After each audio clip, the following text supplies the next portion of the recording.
Hi, my name is Stevie, and I am here to educate other hearing individuals on proper interactions with deaf and hard of hearing individuals. I will also provide some extra information about deaf individuals and what they want hearing people to know.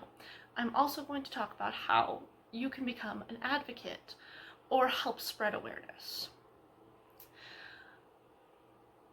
I would like to make a disclaimer that I am hearing.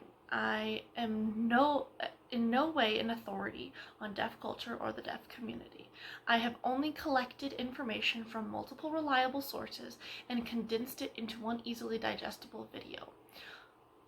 If you would like to know more, all of my sources will be linked in the description. In today's video, I would like to talk about a few things. First will be some few basic terms, a couple of inappropriate terms that you should not use. Then, I would like to walk you through the proper way to interact with a deaf individual. I also would like to teach you a few basic signs that I think every hearing person should know, and spread some information that deaf people would like hearing people to know. I will end the video by talking about organizations that you can help. First, I'm going to talk about some basic terms, a little basic background information. There are two ways you will see deaf written. You'll either see it with a capital D or a lowercase d. A capital D indicates deaf culture or community. It is a proper noun. Deaf with a lowercase d is the medical term for significantly reduced hearing. The deaf community has a rich, deep culture and history that would take an entire video, if not 2 or 3, to explain. So at some point I may make another video talking about deaf culture, but for now, that's all I'm going to say about it. The other basic information you should know is the difference between deaf and hard of hearing. Deaf, again, the medical term, indicates significantly reduced hearing, while hard of hearing can be anything from slightly reduced hearing, maybe from the back or in one side, to also significantly reduced hearing. The next thing I would like to talk about is inappropriate terms. The first being deaf and dumb. While all of these terms are completely inappropriate and highly offensive, deaf and dumb is probably one of the worst. Deaf and dumb was coined by Aristotle, who believed that because deaf people could not hear and most deaf people did not speak at that point, they had no cognitive abilities.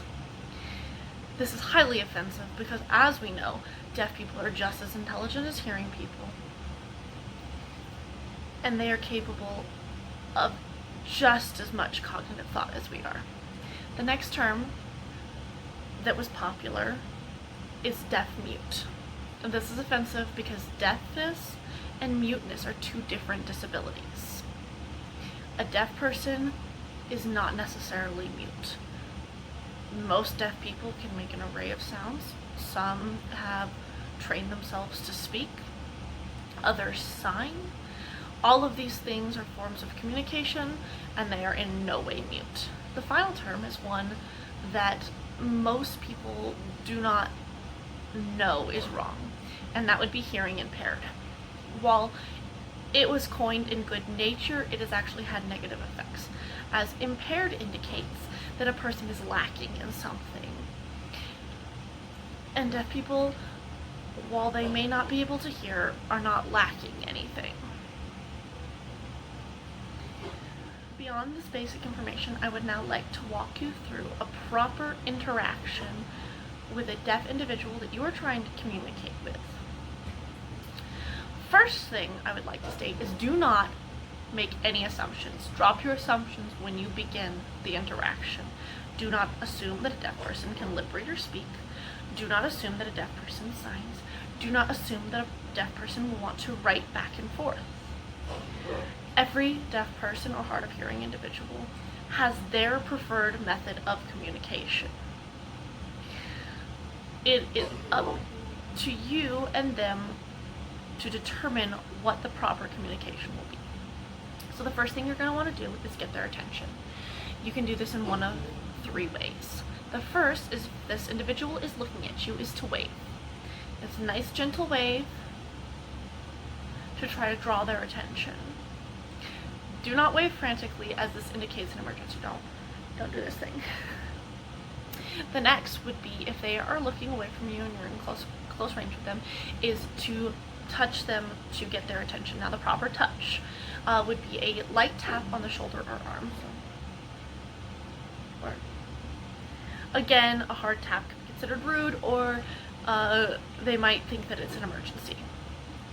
The final way to get a deaf person's attention is to use someone else to get their attention. So say someone is looking at you that's standing next to them. You can get their attention by waving or speaking to them if they're hearing, and ask them to direct the deaf person's attention towards you.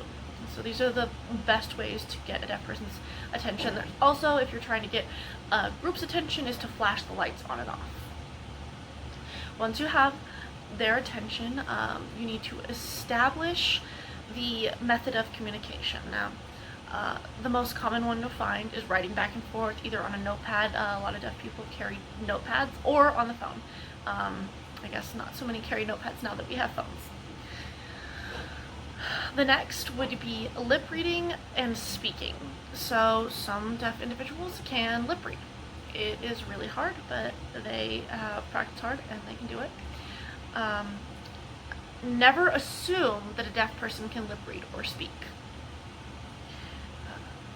Some tips when you are engaged in a conversation with lip reading and speaking. Do maintain eye contact. Do keep your eyes, mouth, and hands visible. Do stay turned towards the deaf person.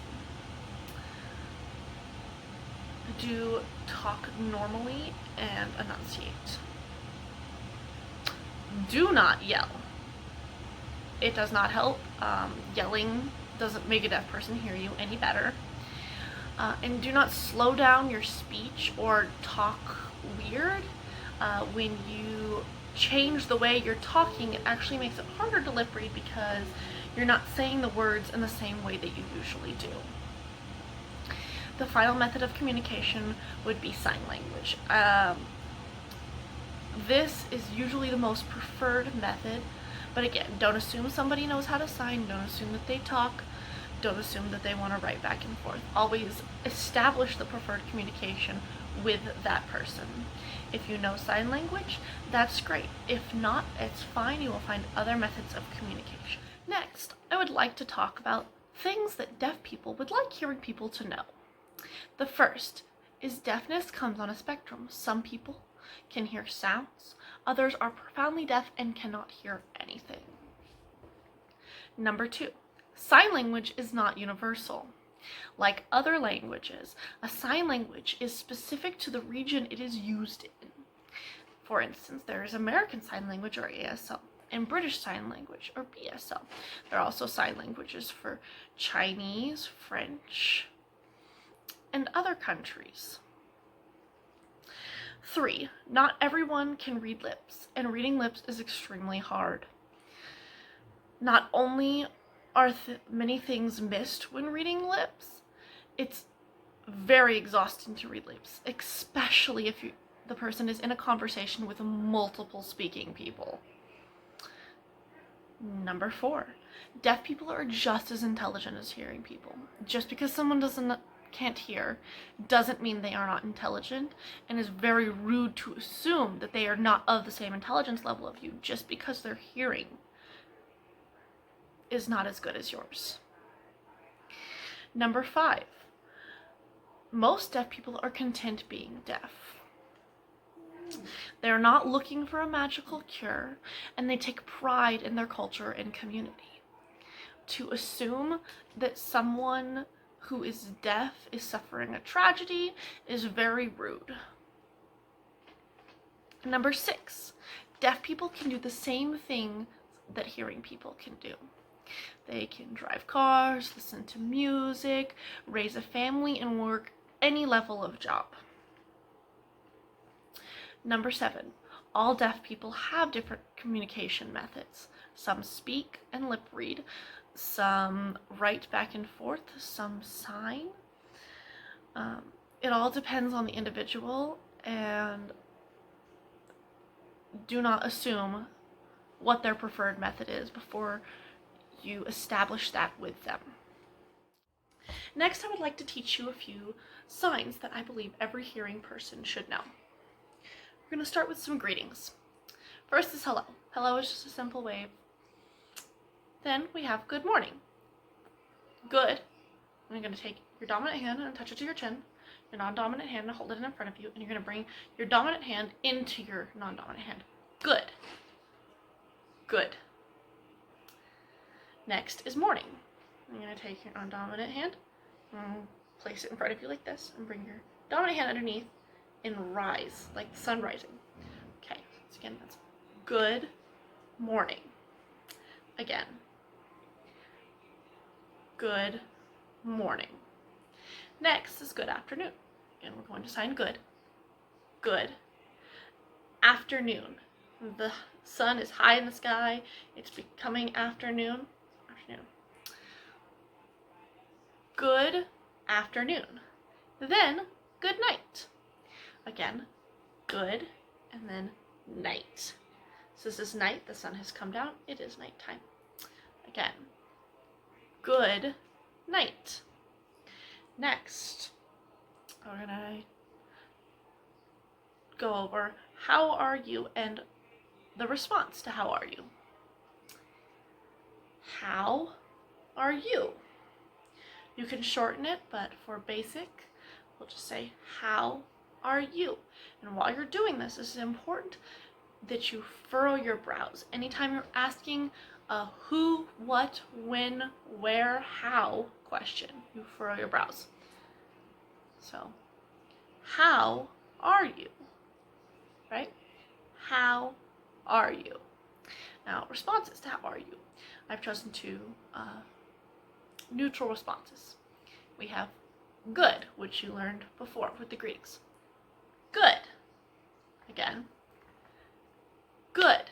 And then we have fine. Fine. Again. Fine. So let's review. How are you? Good. Fine.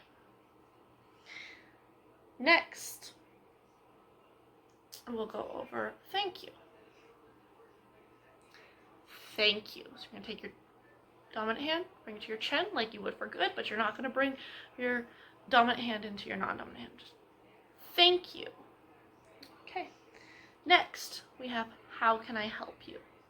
Now, this is very simple. How can I help you / can I help you? You're just going to take your non-dominant hand, your dominant hand, you're going to do a thumbs up. You're going to put it in. So bring it to your chest, and you're going to take it from your chest out to the person you're offering help to. How can I help you? Or can I help you? Next, we have a few where is questions. So we can say, first we'll start with bathroom. So this is, we're going to take our hand and close it into a fist. In between these two fingers, we're going to put our thumb. Close it around. So like this. Turn. Bathroom. Where? Right? So where is the bathroom? Again, bathroom. Where? Now food. Food. I'm going to take your dominant hand, touch it to your lips. Food. Where? Don't forget to furrow your brows when you're asking where something is, because again, it's a WH question. Food. Where? Next, office. You're going to take your hands, you're going to form O's, circles with your hands. Put it together. I'm going to bring it around in a circle. Office. Office. Where? Next, we have some etiquette type words. We're going to start with sorry. You're going to take your hand into a fist and bring your thumb around to the front. You're going to take this closed fist and put it in our chest. And you're going to move in a circular motion. Sorry. Sorry. Again, sorry. Now, excuse me. You're going to take your hand, your dominant hand, going into this type of shape. Curve your hand around or thumb tight on the side. And you're going to take your non-dominant hand and you're going to pull your dominant hand down the center of your non-dominant hand away from you. Excuse me. Excuse me. Next is please. So we're going to do similar to sorry, but you're going to have an open palm. You're going to put your hand to your chest and move it in a circular motion. Please. Next, we have my name is. Now, my name is would be followed by a finger spelling of your name, but I'm not going to teach you the alphabet today because it's a little advanced. I might make another video later on the alphabet. So, my name. Again, that's my name. Finally, nice to meet you. So start with nice. Nice, you're going to take your dominant hand, you're going to touch it to your non-dominant hand, and you're going to slide it away from you. Nice. Nice. And then meet. You're going to take hands like two little people, right? Meet. You're going to meet in the middle. Meet. You. Okay, let's put it all together. Nice to meet you. Again, nice to meet you. I know these are just a few basic signs that will help you in a basic interaction with a deaf or hard of hearing individual who knows American Sign Language. Again, this is American Sign Language used primarily in America. I would like to finish this video by sharing some ways you can help. Specifically, I will be sharing some organizations that you can donate to or volunteer with. Because I am based out of Colorado, most of the organizations I will be listing are located in Colorado. I will also at the end list some international and national organizations that advocate for deaf individuals. First, here in Colorado, we have the School for the Deaf and Blind. This is a school located in Colorado Springs, and while they do not do volunteer opportunities, they do have donations set up. Next, we have the Center for Independence. The Center for Independence works with all types of disabilities, but they do have a specific program for deaf and hard of hearing individuals. The Center for Independence accepts donations, and they also have volunteer opportunities. And then we have DOVE. DOVE is specifically for deaf or hard of hearing individuals who have suffered abuse. DOVE accepts donations, and they also have a very good volunteer opportunity organization. They provide a yearly training for what are called advocate volunteers, and you would be working directly with deaf individuals, advocating for them. You would help provide crisis info. We're just gonna cut that out. Next, we have DOVE. DOVE is specifically for deaf individuals who have suffered abuse. They have donation opportunities and volunteer opportunities. Specifically, one of their volunteer opportunities is a yearly training to become a volunteer advocate. Volunteer advocates provide crisis intervention and ongoing support to deaf individuals who are involved in abusive situations.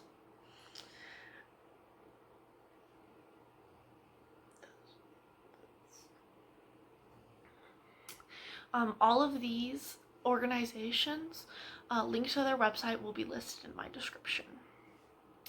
Next, we have the international and national deaf organizations, deaf nonprofits that you can donate to.